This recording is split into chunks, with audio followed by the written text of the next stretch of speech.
Good morning, everyone, and welcome to my latest Meet the Directors interview. And today, I'm very pleased to have along with me Joseph Grimley, the Sales Director of Scenic and Emerald. So, very good morning to you, Joseph. Good morning, James. Thanks for inviting me along. Good. How are you today?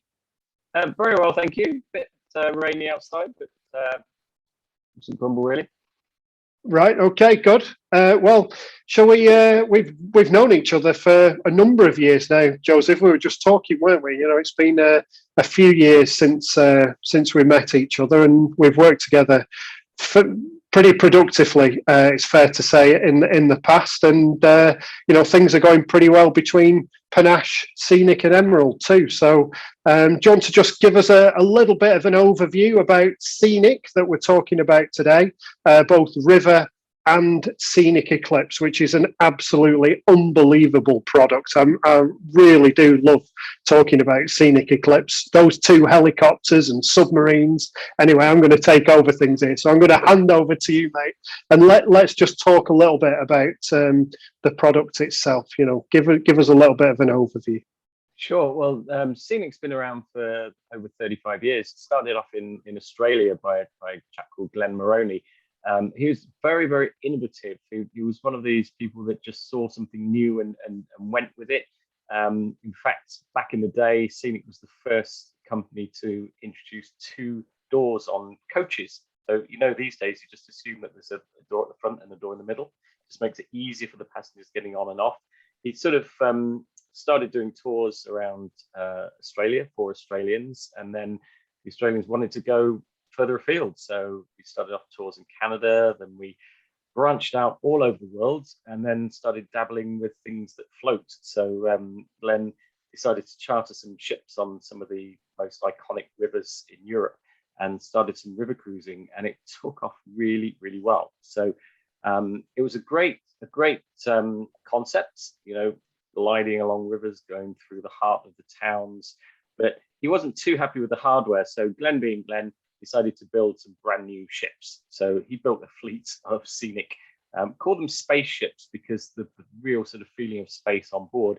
And one of the innovations on the ships was the Scenic Sun Lounge. So, you know, ships are that wide, you can't make them wider because they've got to go through locks. So you can't sort of bolt balconies onto the side. So he came up with this concept where you press a button in your suite and the window just slides down and really opens up your suite to the outside world. It's sort of outside inside type of thing, and that concept was very, very innovative in its time. I think others have sort of started to try and copy, but he's continued to innovate. So things like Scenic Culinaire, you know, we have a cookery stall on board our ships, which is great for the customers. And they can shop with the chef, go to a local market, buy some of the local produce, and then, you know, cook it, come up with things on board.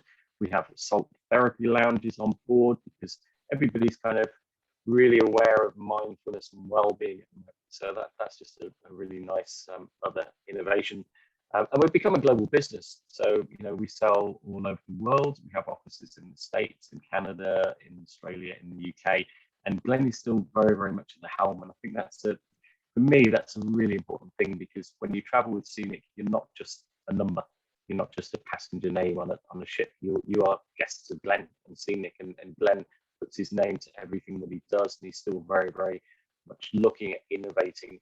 And then you mentioned Scenic Eclipse. He came up with this great idea while he was sitting in his office in Sydney, overlooking Sydney Harbour at all these billionaires' yachts, and he sort of thought, wow, wouldn't it be fantastic to open that up to the masses, you know, because it's an amazing thing to feel like a billionaire sailing around the world. So he came up with Scenic Eclipse, which only holds 228 passengers, 200 limited to on Arctic expedition cruises. And this concept sort of grew arms and legs. He fancied a billionaire yacht type of discovery ship, and then thought, well, where can it go to? So he decided to put an ice-breaking hull on it and make it fully expedition prepared, so it can go to Antarctica and really reach places that other ships can't reach. And he didn't stop there, because he decided that it'd be fantastic when you get to these destinations to venture even further. So he put two helicopters on board.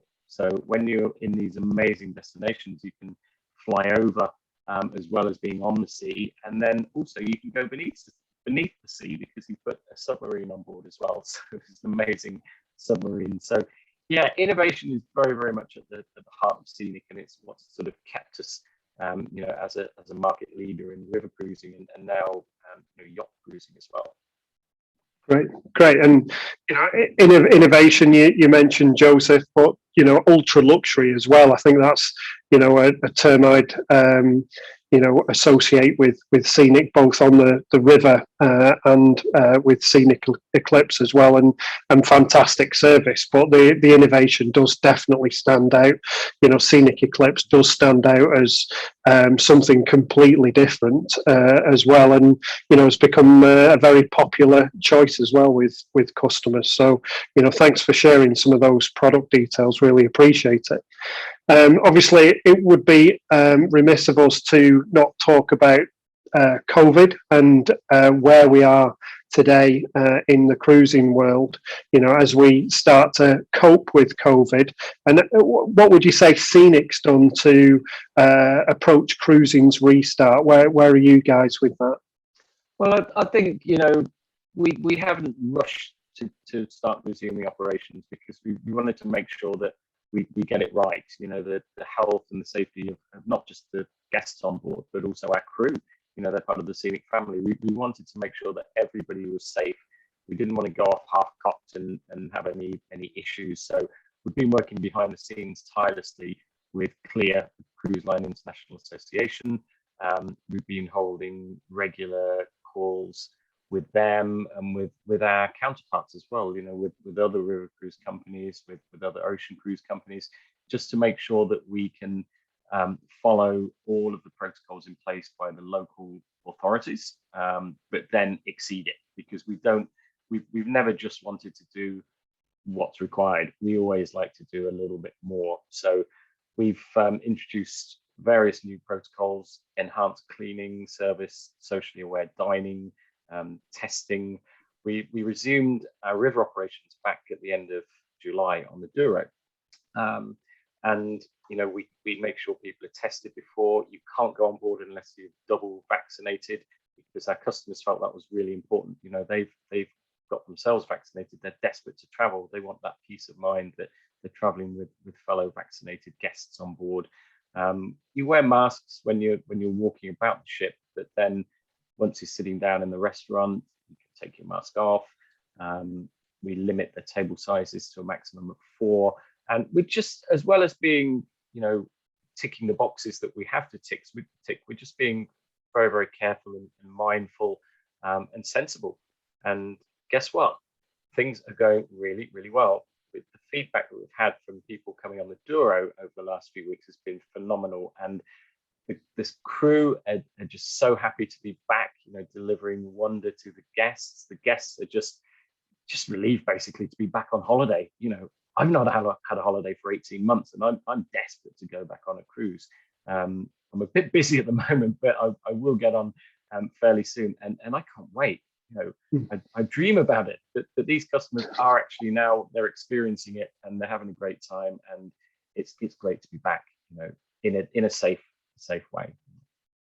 Yeah, absolutely. I mean, I was fortunate that I got away over the summer, and absolutely experienced what you've just said. People just, really pleased to see tourists. Everybody was just so happy to see new people coming into their place, and it was a fantastic experience. And I think everybody is looking forward to holidaying and cruising again, just when they feel it's right for them.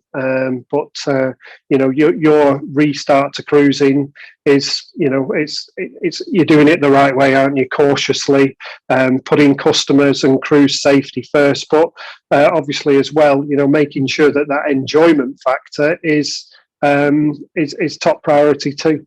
Is there any differences that people will see other than the mask wearing and obviously having to be double vaccinated before they get on board? Any other differences people can see on board?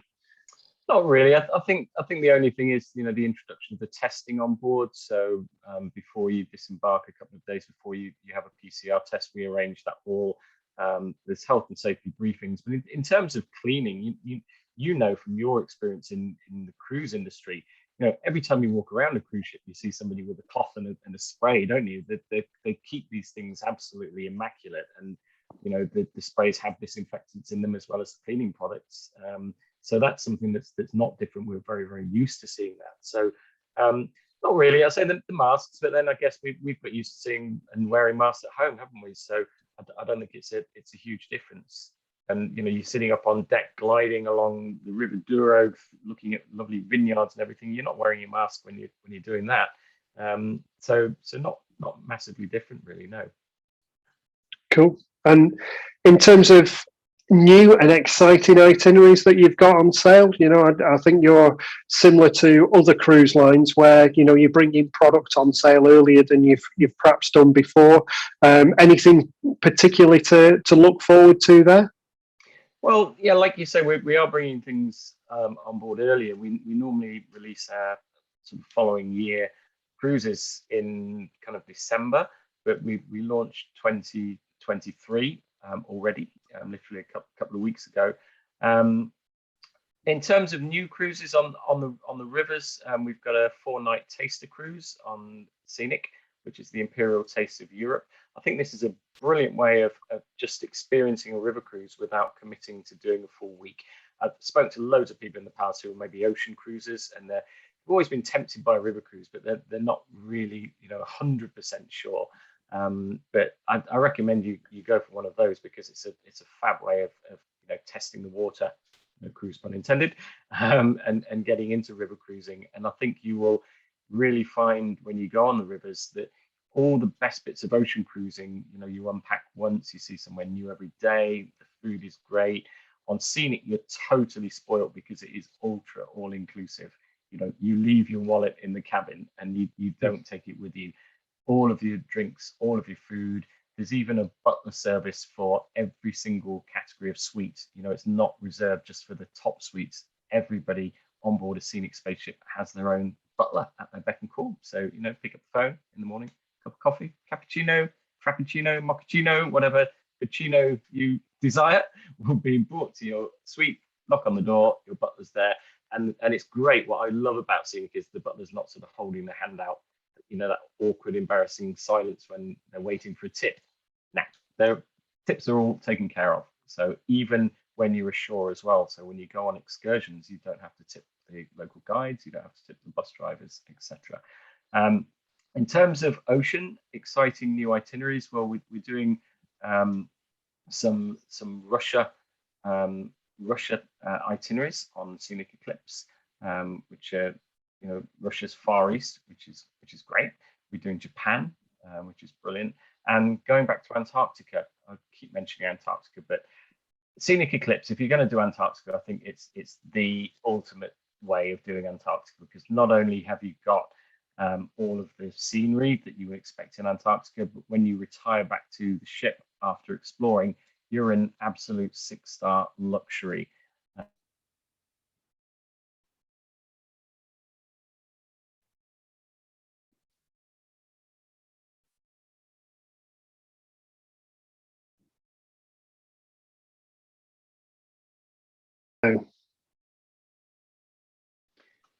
So with Antarctica, you can go and explore Antarctica. A lot of the ships are sort of old research ships, that sort of thing. So you go back and you're on board. Big difference with Scenic Eclipse is you come back after your days exploring and you're in 6-star ultra luxury, totally spoiled. You've got 10 different dining options, and you probably forget you're in Antarctica for a minute because you're just on a floating boutique hotel. So you're really doing it in style. Antarctica is one of those bucket list destinations you probably only do once. So if you're going to do it, push the boat out and go on board Scenic Eclipse.